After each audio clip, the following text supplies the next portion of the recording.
Jones, it is beautiful light to be alive.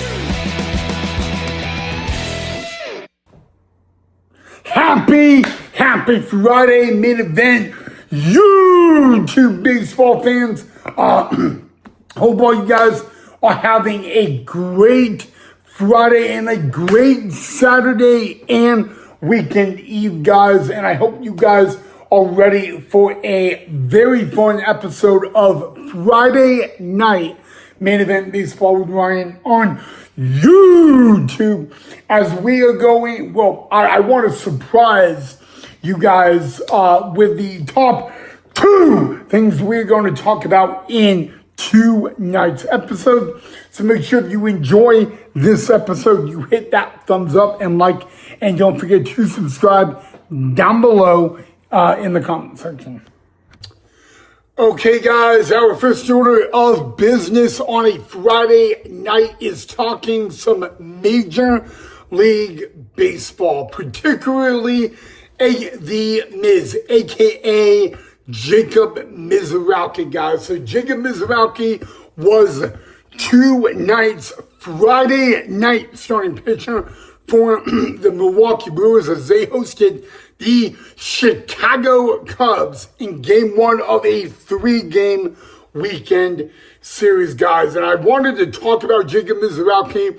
Not only is he just a dominating starting pitcher, guys, but he also threw the fastest pitch in Major League Baseball in 2026, guys, at 105.3 miles an hour. He threw the ball to Pete Crow Armstrong, who is going to be this year's starting center fielder in the MLB All-Star Game for the National League. So we're looking at 2 men who are going to be teammates in just a few weeks at the MLB All-Star Game, and Jacob Mizrachi throwing 105.3 mile an hour fastball to Pete Crow Armstrong, guys. Now, Pete Crow Armstrong did not swing at the pitch. It was called a strike, guys, and it was a strike, but I don't know, when you're throwing a strike right down the middle at 105.3 miles an hour, I don't believe there is a single human being in baseball that is going to make contact on that. Now, last year, the fastest pitch thrown in MLB in the regular season, believe it or not, was off of Mason Miller, hitting 103.5 mile an hour, and Eduardo Suarez of the Arizona Diamondbacks would, boom, actually not just make contact, but go for a home run. And you know, when I talked about that on this channel, I just said that Suarez got very, very lucky. But no, guys, it was thrown to Pete Armstrong, and it was called a strike. And thing, you know what? If Pete Crow Armstrong, no matter how talented or how good he is swung at that pitch, it would have been a swing and a miss all day long. There is absolutely no way he would be able to make contact on that pitch. And no offense to Pete Crow Armstrong, it's just the way it is. But I wanted to, Jacob Mizrachi, guys, right off the bat, very impressive pitcher, guys. The fastest pitch he's actually thrown was in the minor leagues. He had 105.5 mile an hour. That was when he was in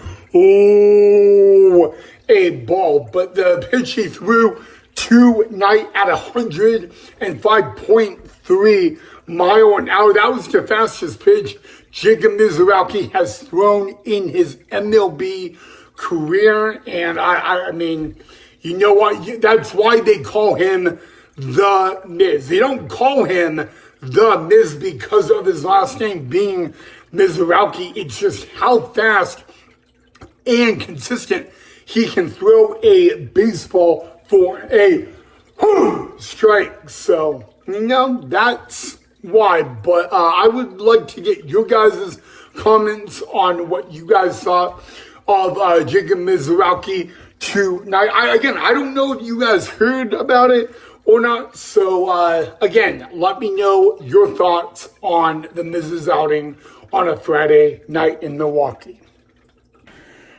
All right, guys, now our next topic, some Friday night Major League Baseball from Fenway Park in Boston, Massachusetts.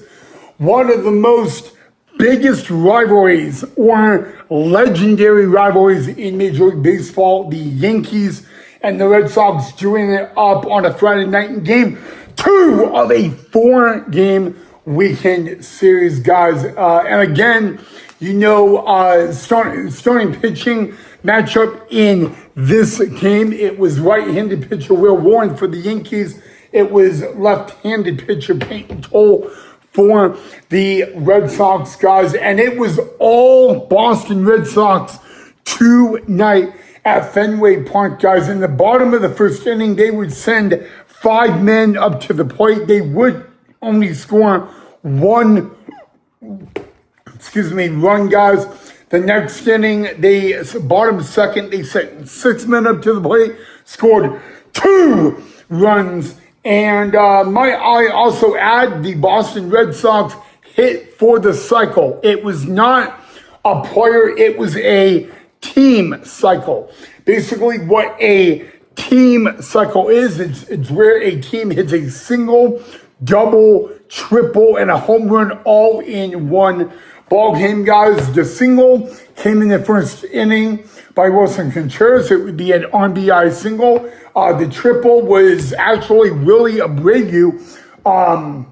That's so right there after 1 inning, they were already halfway through the cycle. The home run also came off of Wilson Contreras, and then the double on P.J. Chen, which, by the way, was his very first ever MLB hit. So congratulations to him, guys. But it was also a dominant win for the Boston Red Sox, a 6-1 victory over the Yankees, guys. And I want you guys to know one thing, okay?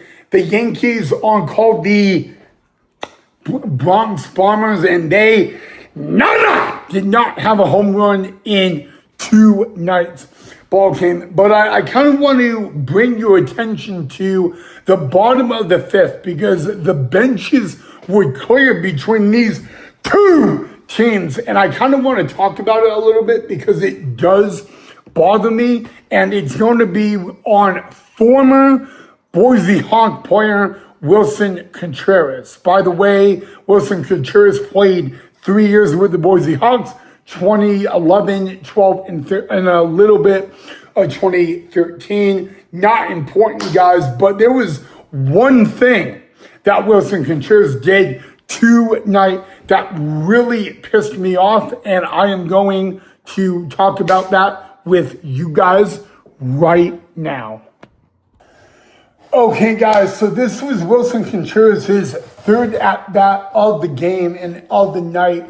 It was a 3-ball, 2-strike count on him, and Will Warren would throw inside ball 4. Wilson Contreras was standing literally right on top of the plate. Now, I don't have a problem with where Wilson Contreras was standing, which was literally right on top of the plate. I have a problem with the one thing he did while he was walking down the line. Now, he was staring down Will Warren, guys. I don't have a problem with that. I have a problem that he decided to mouth off towards Will Warren. And that's actually what would cause the benches to clear. Now, I got to be very honest with you. Will Warren on that 6-pitch at bat threw inside 2 times. But despite those 2 times throwing inside, they were both not intentional, okay? And if this is my opinion. If you are standing right on top of the plate as a hitter and you have a problem with pitchers throwing inside, then back up. It's not that hard, ladies and gentlemen. All right? Wilson Contreras, at the end of the day, he is a really good baseball player. He will be representing the Boston Red Sox in this year's MLB All-Star game, but I'm kind of almost at the point where I think he doesn't deserve to be in the 2026 MLB All-Star game. Okay? Wilson Contreras, when he was with the Chicago Cubs, he was a great player to be around, both on and off the field. And now he's a Boston Red Sox. He's acting like an asshole, okay? And, he's really, making this MLB exposure get to him. Now, I get it. After a certain amount of years, when you're in MLB baseball, you kind of get that arrogance and that cockiness. I see it happen a lot, but with Wilson Contreras, it literally is a problem. Okay? I kind of would like to call him the problem child. Okay? A guy that just causes tension and problems in MLB no matter what. And I don't really know what is going on to cause this. Why is he doing what he is doing? All I know is, literally, it was a 3-ball, 2-strike count. It was full count, and it was ball, inside ball form. But even though 2 pitches of that 6-pitch at bat were inside, those 2 pitches were not intentional. So I don't know why you're making a really big deal out of it. Ended up, guys, both sides were given a warning. There were no ejections. But I kind of did want to talk about that. I don't know why. It may be arrogance and cockiness getting to Wilson Contreras. Okay, you guys want to know a fun fact? Literally about 45 minutes ago, where I am sitting outside, we had lightning beyond crazy and downpour, hail, and rain. And if you guys ever live in Boise, Idaho, we usually don't get that. So it's kind of a big shock going around. And it's just amazing that like 45 minutes ago, I could not do a video out here because of my own safety.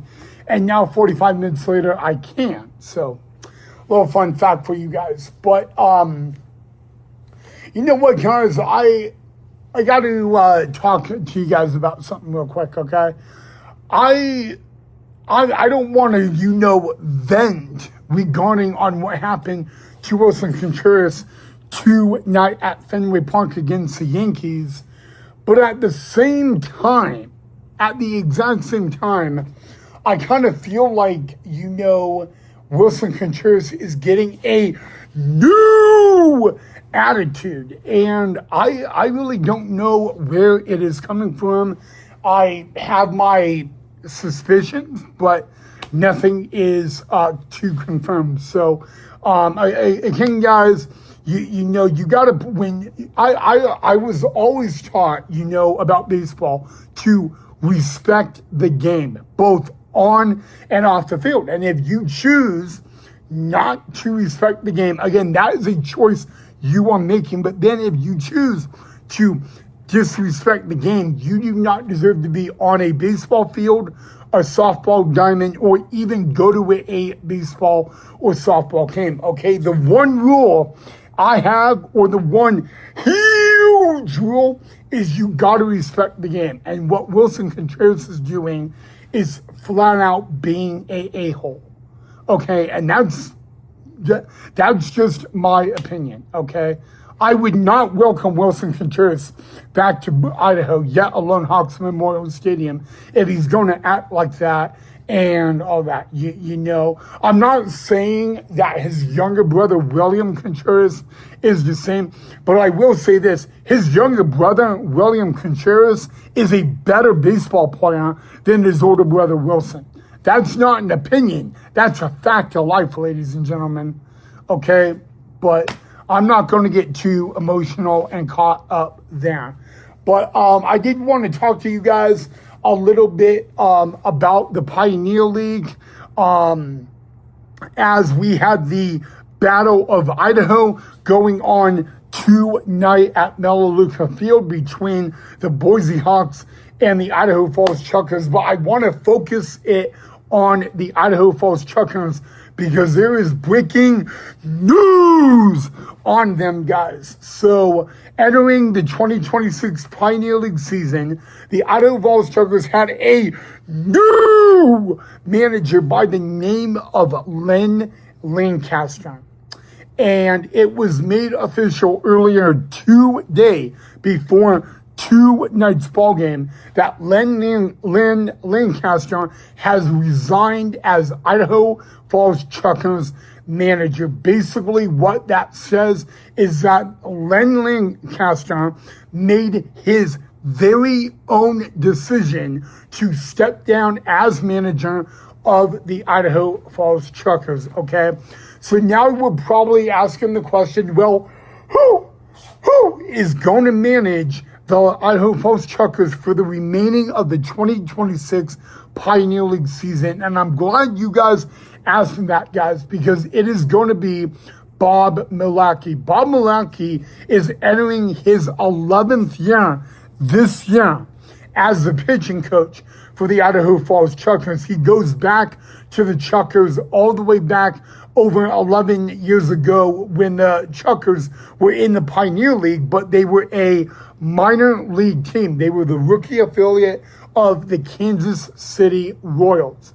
And he's actually been the longest tenured coach on the team, except Billy Butler. Bob Milacki is the pitching coach, and he is also a former MLB player as well. But long story short, he will be the interim manager for the Idaho Falls Chuckers for the remaining of the 2026 Pioneer League season, guys. And even though we're in the Battle of Idaho talk, I wanted to congratulate Bob Milacki on getting his first career win as manager, because tonight on a Friday night at Melaleuca Field, the Idaho Falls Chuckers defeat the Boise Hawks. And I'm not going to lie. All right, I'm not going to lie. I think it was really good that the Boise Hawks lost, despite them having a 2-game losing streak. I really think it was good because, usually in sports, when a team is on a winning streak or they're playing really well, they can get cocky. And I've seen this happen a lot this season, not only with the Boise Hawks, but with other teams in the Pioneer Independent Baseball League. And they just get too confident and way too cocky. And so to see the Hawks lose 2 games in a row is not me saying I'm being rude, I'm being a betrayer. I'm just stating the facts. It will humble the team. It will bring the team back down to the planet Earth that we so all live on. And you know what? I mean, it has to happen. It's kind of like when there's a team that does nothing but lose. They got to get the reality check as well. So I'm not trying to be rude. I'm just trying to say that maybe it was a good thing that the Idaho Falls Chuckers beat the Boise Hawks. Long story short, guys, the Idaho Falls Chuckers are 4-1 when they play the Boise Hawks at Melaleuca Field. And the Boise Hawks are 1-3 at Melaleuca Field. And if you don't know that, Melaleuca Field is the home field of the Idaho Falls Truckers.